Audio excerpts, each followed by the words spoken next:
Wassalatu wassalamu ala nabiyil mustafa wa ala alihi wa sahbihi wa man sara ala nahjihi wa tafa. Amma ba'du. Tiada kata dan ungkap rasa yang pantas kita sampaikan pada kesempatan hari ini selain selaksa puja dan ungkapan syukur kehadirat Allah Subhanahu wa Ta'ala. Karena atas berkat limpahan rahmat, taufik dan hidayahnya, kita dapat melangkahkan kaki, mengayunkan tangan, menggerakkan badan untuk hadir di acara yang mulia ini. Sholawat beriringkan salam, tiada henti-hentinya kita sampaikan kepada baginda Nabi Muhammad SAW, sang panutan, suri teladan terbaik sepanjang zaman. Yang terhormat Dewan Juri Pentas PAI yang dirahmati, yang berbahagia teman-teman pengguna media sosial dan bijaksana. Seperti yang kita ketahui bersama, perkembangan teknologi yang begitu pesat telah melahirkan banyak kemudahan dalam mengakses informasi, baik dari berbagai pelosok negeri maupun ke luar negeri. Seolah-olah dunia bisa kita kelilingi dengan teknologi saat ini. Di zaman yang kian maju ini, internet banyak dipergunakan manusia, salah satunya dengan mengakses media sosial. Islam sebagai agama yang menuntun umatnya untuk senantiasa mengutamakan kebaikan, memiliki pedoman dan batasan bagi umatnya dalam menggunakan media sosial. Dengan demikian, etika dalam bermedia sosial adalah judul pidato yang insya Allah akan saya bawakan pada kesempatan hari ini. Hadirin, kita sebagai seorang muslim wajib memperhatikan etika kita dalam bermedia sosial. Lalu, seperti apakah etika dalam bermedia sosial itu? Sebagai jawabannya, maka rumus JJS lah diantaranya. J yang pertama, jadikanlah sifat Rasul seperti sidik, amanah, tabligh, dan fatonah sebagai modal dasar kita dalam menggunakan media sosial.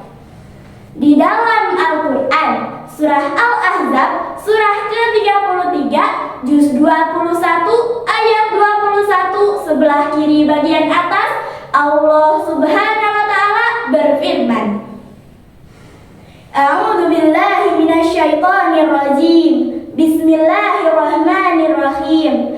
Laqad kana lakum fi Rasulillahi uswatun hasanah. Uswatun hasanatul liman kana yarjullaha wal yawmal akhir wa dzakarallaha katsiran.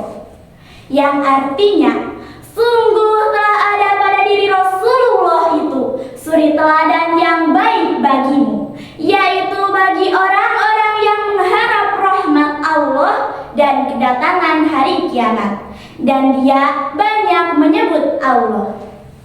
Hadirin, pada ayat ini Allah Subhanahu wa Ta'ala menjelaskan bahwa keteladanan Rasulullah merupakan suri teladan yang terbaik, tak lekang oleh waktu, tak luput oleh zaman. Tak ada satupun sosok manusia yang dapat menyamainya atau bahkan menggantikannya. Begitu mulia dan agungnya akhlak beliau, terpuji sifatnya, sangat sempurna dan agung akhlak perilakunya. Sifat seperti Nabi inilah yang perlu kita terapkan dalam berperilaku, baik di dunia nyata maupun di dunia sosial media. J yang kedua, jadikanlah media sosial sebagai sarana untuk menyebarkan kebaikan, bukan menebar kebencian. Jadikan sarana berdakwah, bukan sarana gibah berjamaah, apalagi tempat saling memfitnah. Emang boleh, hadirin, kita menyebarkan aib orang lain? Emang boleh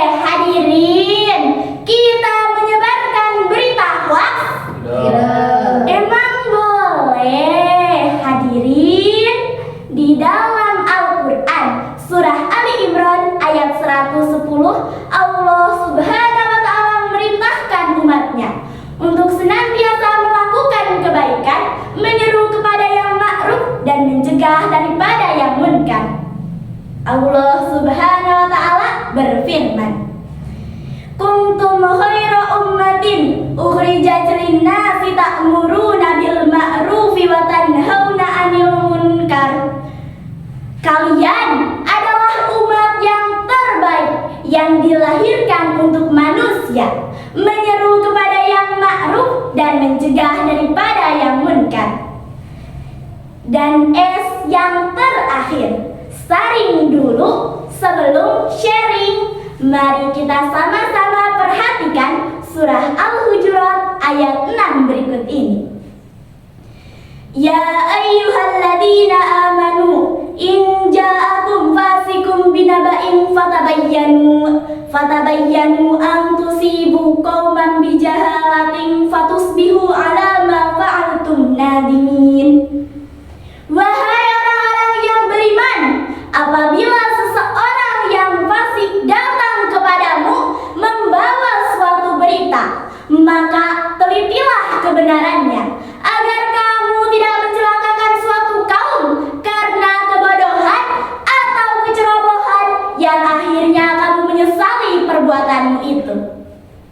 Hadirin, di dalam media sosial kita memang banyak menemukan informasi yang positif. Tetapi di dalam media sosial pula lah kita dapat menemukan banyak informasi yang tidak benar adanya. Ayat ini mengisyaratkan kepada kita sebagai seorang muslim untuk teliti dalam menerima berita. Karena saking banyaknya orang-orang yang ingin viral, mereka sampai berani menyebarkan berita hoax berisikan fitnah atau informasi yang menyesatkan.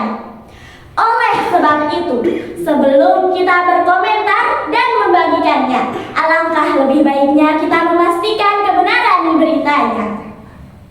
Dewan juri yang baik hati, juga hadirin pengguna media sosial yang berbahagia. Sebagai insan yang beriman, maka janganlah kita sembarangan berkomentar terhadap suatu masalah atau konten. Janganlah kita berkata tidak baik sehingga dapat merugikan pihak yang belum tentu bersalah. Rasulullah Shallallahu Alaihi Wasallam bersabda, "Man kana yu'minu billahi wal yaumil akhir, falyaqul khairan aw liyasmut." Barang siapa beriman kepada Allah dan hari akhir, maka hendaklah ia berkata baik atau diam. Jadi jelaslah hadirin, media sosial bisa berdampak positif maupun negatif tergantung dari kita sebagai penggunanya. Bijak dalam bermedia sosial, maka rumus JJS lah jawabannya. 1. Jadikanlah sifat Rasul sebagai modal dasar kita dalam berperilaku di media sosial. 2. Jadikanlah media sosial sebagai sarana untuk menyebarkan kebaikan. Dan yang ketiga, saringlah sebuah berita atau informasi sebelum kita membagikannya. Demikianlah yang dapat saya sampaikan. Jika ada sekarung sampah, jangan dibuang di pinggir kali. Jika ada kata-kata yang salah, janganlah saya sampai dibully.